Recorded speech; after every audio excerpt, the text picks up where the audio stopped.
Hello दोस्तों, invest today for tomorrow YouTube channel पे मैं रजत माथुर आपका हार्दिक स्वागत करता हूं। दोस्तों, इंडिया की सबसे बड़ी और दुनिया की पांचवी सबसे बड़ी इंश्योरेंस कंपनी एलआईसी का आ रहा है आईपीओ। मार्केट में इसको लेके बहुत हाइप है। तो इस वीडियो में हम जानने की कोशिश करेंगे कि क्या ये हाइप सही है और इसमें सिर्फ गैस है। दोस्तों, चाहे एलआईसी हो चाहे कोई भी आईपी हो, बिना जानकारी के बिना नॉलेज के उसमें इन्वेस्ट ना करें, नहीं तो आपका हाल पेटीएम जैसा हो सकता है। पेटीएम में लोगों का हाल बुरा हुआ था, कहीं तो इसको आज भी भुगत रहे हैं। तो इस वीडियो को एंड तक पूरा जरूर देखिएगा। वीडियो बहुत ही इंटरेस्टिंग होगा और बहुत ही इंफॉर्मेटिव होगा। और इस वीडियो को देखे बिना कोई भी डिसीजन मत लीजिएगा। तो सबसे पहले हम डिस्कस करेंगे why L I C I P O is so important. दोस्तों, क्या ये एक बड़ी कंपनी का आईपीओ है? इसमें पैसा लगाना है या नहीं लगाना है? इसमें पैसा बनेगा या नहीं बनेगा? क्या ये सिर्फ इतना है? जी नहीं दोस्तों, ये इससे बहुत ज़्यादा है। तो आगे डिस्कस करेंगे। देन नेक्स्ट डिस्कस करेंगे आईपीओ के बारे में कुछ पॉजिटिव पॉइंट्स। फिर बात करेंगे आईपीओ के बारे में कुछ नेगेटिव पॉइंट्स की। देन डिस्कस करेंगे कि एलआईसी के सामने फ्यूचर में क्या चैलेंजेस है। दोस्तों, इसमें मैं आपको स्क्रीनशॉट भी दिखाऊंगा। ये वो चैलेंजेस नहीं है जो मैं कह रहा हूँ या कोई मार्केट का एनालिस्ट कह रहा है या कोई इंश्योरेंस एक्सपर्ट कह रहा है। ये वो चैलेंजेस है जो एलआईसी कंपनी के डीआरएचपी में लिखे हैं। कंपनी ने खुद एडमिट किया है, लाइक दीज आर चैलेंजेस। तो हम उन्हीं को डिस्कस करेंगे। वीडियो को एंड तक जरूर देखिएगा। देन लास्ट में डिस्कस करेंगे आईपीओ के बारे में मेरा personal opinion, as usual bold and straight forward. तो चलिए शुरू करते हैं। तो सबसे पहला टॉपिक है why this IPO is so important. तो दोस्तों, एलआईसी सिर्फ भारत की सबसे बड़ी इंश्योरेंस कंपनी ही नहीं है, ये हमारे स्टॉक मार्केट का one of the biggest player है। जो हम बार बार बात करते हैं, बड़े प्लेयर, बड़ा प्लेयर क्या कर रहा है, बड़ा प्लेयर खरीद रहा है या बेच रहा है, ये उसमें से एक है। जब एलआईसी कोई डिसीजन लेता है तो उसका असर अच्छे अच्छे स्टॉक्स पे पड़ता है, उनके मूवमेंट में फर्क आता है। तो इतना बड़ा प्लेयर मार्केट में लिस्ट हो रहा है, ये शेयर मार्केट में लिस्ट हो, अच्छा परफॉर्म करे और लोगों का इसमें पैसा बने, यही हम सबके लिए अच्छा है। अगर ऐसा होता है तो इंडियन स्टॉक मार्केट में लोगों का जो कॉन्फिडेंस है वो बहुत ज़्यादा बढ़ता है। तो ये हमारे मार्केट के लिए बहुत अच्छा है। देन दूसरा पॉइंट है, ये इंडिया की सबसे बड़ी इंश्योरेंस कंपनी है। इसमें आपका, मेरा, हम सबका पैसा लगा हुआ है। तो एलआईसी उन पैसों से क्या करती है, कैसे करती है, किस कंपनी में इन्वेस्ट करती है, क्या करती है, उस इन्फॉर्मेशन में थोड़ी सी प्रॉब्लम होती है। हमें कई बार उतनी इन्फॉर्मेशन प्रॉपरली पब्लिकली अवेलेबल नहीं होती। तो अगर एक बार स्टॉक मार्केट में लिस्ट हो जाएगा तो बहुत सारी इन्फॉर्मेशन इनको, सेबी को देनी पड़ेगी। बहुत सारे एनालिस्ट होंगे, बहुत सारे इंस्टीट्यूशनल इन्वेस्टर्स होंगे, वो भी इसमें आ जाएंगे।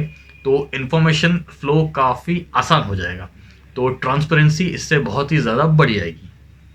देन नेक्स्ट पॉइंट इज, जब ये आईपीओ लिस्ट होगा तो मार्केट का बिहेवियर देखने लायक होगा। ये एजुकेशनल पर्पस से बहुत ही अच्छा होगा, क्योंकि इतना बड़ा आईपीओ है, इतने बड़े साइज का है, इतनी लिक्विडिटी है। तो देखना होगा क्या ये मार्केट की सारी लिक्विडिटी सक कर लेगा, कैसा रहेगा रिस्पॉन्स। तो बहुत ही इंटरेस्टिंग होगा देखने के लिए। देन नेक्स्ट पॉइंट है, गवर्नमेंट इसका 5% हिस्सा बेच के कुछ कैश रेस करना चाहती है, क्योंकि गवर्नमेंट को ये करना ही था, उनके पास कोई ऑप्शन नहीं था। उनका स्टॉप लॉस हिट हो चुका है। अब उनको अगर प्रॉपर डेवलपमेंट के काम करना है तो उनको थोड़े से पैसे चाहिए। तो अपना 5% स्टेक डाइल्यूट करके वो थोड़े से पैसे रेस कर रहे हैं। तो उसमें कोई प्रॉब्लम नहीं है, देश के लिए वो अच्छा ही है। दोस्तों, अब डिस्कस करते हैं एलआईसी के बारे में कुछ पॉजिटिव्स की। तो सबसे पहला है ट्रस्ट। दोस्तों, किसी भी लाइफ इंश्योरेंस कंपनी या फिर हेल्थ इंश्योरेंस कंपनी के मुकाबले एलआईसी का ट्रस्ट बहुत ज़्यादा है। इसका ब्रांड वैल्यू बहुत ज़्यादा है, कोई भी कंपनी इसको मैच नहीं कर सकती। देन सेकंड पॉइंट इज, ये मार्केट लीडर है। अगर बात करें इन टर्म्स ऑफ प्रीमियम की तो इसके पास है 44% मार्केट शेयर। नेक्स्ट पॉजिटिव की बात करें तो ये कंटिन्यूसली अपने आप को चेंज करते हुए आए हैं। उन्होंने बहुत सारे एजेंट्स का नेटवर्क बनाया है, एकदम गांव-गांव तक, एकदम छोटे से छोटे कस्बे तक पहुंचे हैं और नए नए प्रोडक्ट इनोवेट करते आए हैं। अगर आप गवर्नमेंट कंपनीज की बात करें तो उसमें ये one of the best companies है। जनरली गवर्नमेंट कंपनीज इतनी एफिशिएंसी से काम नहीं करती और इतनी बड़ी नहीं होती और इतना ट्रस्ट भी नहीं होता। देन नेक्स्ट पॉइंट है, इसके पास नेटवर्क है 1.34 मिलियन एजेंट्स का। मिलियन ये मिलियन में कौन लिखता है? अबे सीधा सीधा नहीं लिख सकता। चलो कोई नहीं, मैं ही कन्वर्ट कर देता हूँ। 1.34 मिलियन का मतलब है 13,40,000 एजेंट्स। तो इतना बड़ा इसका नेटवर्क है जो कि गांव गांव तक फैला हुआ है। देन नेक्स्ट पॉइंट है, आज की डेट में एल के पास है 30 करोड़ पॉलिसी। सो यही रीज़न है कि इनके पास इतना कैश है और ये कंपनी इतनी सक्सेसफुल है। देन उसके बाद नेक्स्ट पॉइंट, इनके पास है 20,000 करोड़ रुपए का अनक्लेम्ड अमाउंट। दोस्तों ये वो अमाउंट है जो किसी भी तरह क्लेम नहीं किया गया। मतलब किसी ने पॉलिसी ली, उसके पेपर वगैरह उन्होंने संभाल के रखे नहीं हैं, या वो इतने अवेयर नहीं है, किसी को बताया नहीं, तो इस टाइप का बहुत सारा अनक्लेम अमाउंट उनके पास पड़ा है।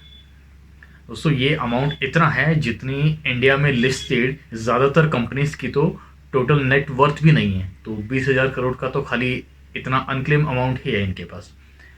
दोस्तों अब नेक्स्ट डिस्कस करते हैं कंपनी के बारे में कुछ नेगेटिव्स की। दोस्तों सबसे पहला नेगेटिव है, ये कंप्लीटली ओएफएस होगा। मतलब जो भी पैसा आप देंगे वो सीधा गवर्नमेंट की जेब में जाने वाला है। यहाँ पे ये इतना ज़्यादा नेगेटिव पॉइंट नहीं है, बट इन जनरल आईपीओ के बारे में बोला जाता है कि ओएफएस कम ही हो तो अच्छा है। मतलब जो भी पैसा आप दे रहे हैं वो इसकी ग्रोथ में लगे तो वो ज़्यादा अच्छा है, बट यहाँ पे ओएफएस है तो वो थोड़ा सा नेगेटिव हो जाता है। देन दूसरा नेगेटिव पॉइंट है, अगर आप इनके प्रीमियम को कंपेयर करेंगे तो बाकी कंपनी से थोड़ा सा प्रीमियम ज़्यादा होता है, जो इसकी ग्रोथ में एक्चुअली प्रॉब्लम करता है। देन नेक्स्ट नेगेटिव पॉइंट है, ये सिर्फ अपना 5% स्टेक ही मार्केट में बेचने वाले हैं। इसका मतलब मैनेजमेंट कंट्रोल अभी भी गवर्नमेंट के पास ही रहेगा, तो ये अल्टीमेटली एक गवर्नमेंट कंपनी ही रहेगी। तो स्टॉक मार्केट में आने के बाद एक्चुअल इसका परफॉर्मेंस देखना पड़ेगा, क्योंकि गवर्नमेंट कंपनीज की इमेज ज़्यादातर लोगों के दिमाग में कुछ बहुत ज़्यादा अच्छी नहीं है। ये कंस्ट्रक्टर साबित होती है या फिर वेल्थ डिस्ट्रक्टर, ये आने वाला टाइम ही बताएगा। दोस्तों अब डिस्कस करते हैं एलआईसी के सामने कुछ फ्यूचर चैलेंजेस की। दोस्तों आप अपनी स्क्रीन पे एक स्क्रीनशॉट देख सकते हैं।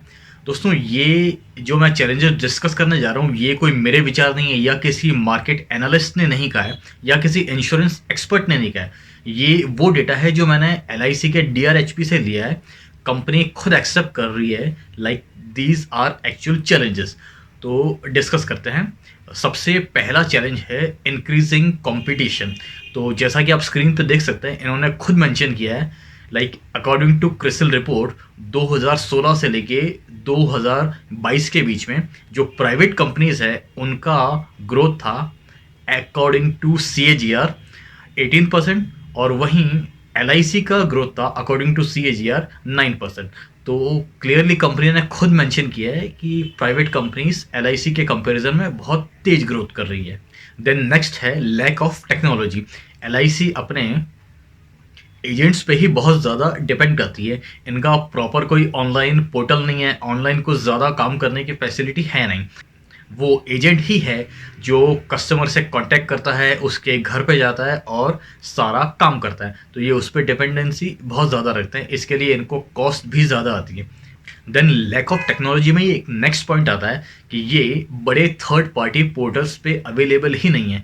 ओवरऑल बहुत कम पॉलिसीज ये ऑनलाइन बेस्ड है। फॉर एग्जांपल पॉलिसी बाजार जैसे बड़े प्लेटफॉर्म पे आप चेक करेंगे तो LIC की पॉलिसीज आपको नहीं मिलेगी।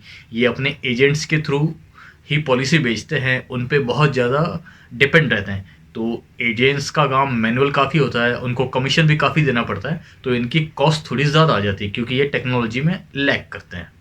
दोस्तों अब नेक्स्ट डिस्कस करते हैं मेरा पर्सनल ओपिनियन LIC की IPO के बारे में। As usual bold and straight forward. दोस्तों अभी करंट मार्केट में कोई कंपनी कितनी भी बड़ी क्यों ना हो, कितना भी ट्रस्ट क्यों ना हो, आपका ब्रांड नेम कितना भी ज़्यादा क्यों ना हो, अगर आप एक लिमिट से ज़्यादा वैल्यूएशन मांगने की कोशिश करोगे, रिटेल इन्वेस्टर को सिर्फ लूटने की कोशिश करोगे, तो मार्केट तगड़ा रिएक्शन देगा। आपका हाल पेटीएम जैसा भी हो सकता है। इसके वैल्यूएशन का प्रॉपर डेटा अभी आया नहीं है, तो एक बार डेटा आ जाए तो उसके बाद पता चलेगा कि ये एक्चुअली कितना वैल्यूएशन मांग रहे हैं। ये कहीं लिमिट से ज़्यादा तो नहीं मांग रहे, तो वो देखना पड़ेगा। देन दूसरी चीज़ ये है कि अभी मार्केट बहुत ज़्यादा वॉलेटाइल है, और लेट मी टेल यू अगले 6 महीने तक यही हाल रहने वाला है। तो ऐसे वॉलेटाइल मार्केट में इतने बड़े आईपीओ को सक्सेस कराना थोड़ा सा मुश्किल काम होता है। हमें ये देखना पड़ेगा कि जिन 3 दिनों में एक्चुअली जब हम इस आईपीओ में अप्लाई करेंगे तो उसको रिस्पॉन्स कैसा रहता है।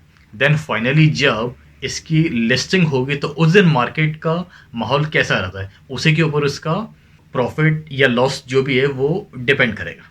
देन तीसरी बात, आईपीओ के बारे में मेरी स्ट्रेटेजी मैंने अपने पिछले बहुत सारे वीडियोस में बोला है, अभी फिर रिपीट कर देता हूँ। कोई भी कंपनी जब पहली बार लिस्ट होती है, आईपीओ आता है, तो मैं उसमें अप्लाई सिर्फ लिस्टिंग गेन के लिए ही करता हूँ, क्योंकि कंपनी अभी नई है, उसके बारे में कम से कम स्टॉक मार्केट के रेस्पेक्ट में हमें कुछ बहुत ज़्यादा पता नहीं है। तो जब तक वो आती नहीं, प्रॉपर परफॉर्मेंस दिखाती नहीं, हम उस पर ट्रस्ट नहीं कर सकते।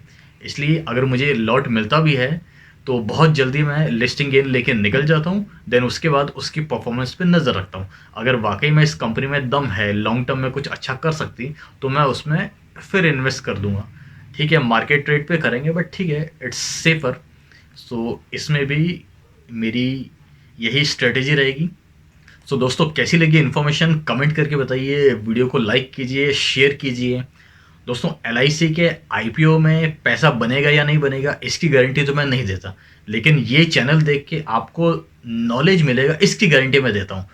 सो subscribe to invest today for tomorrow YouTube channel. Thank you.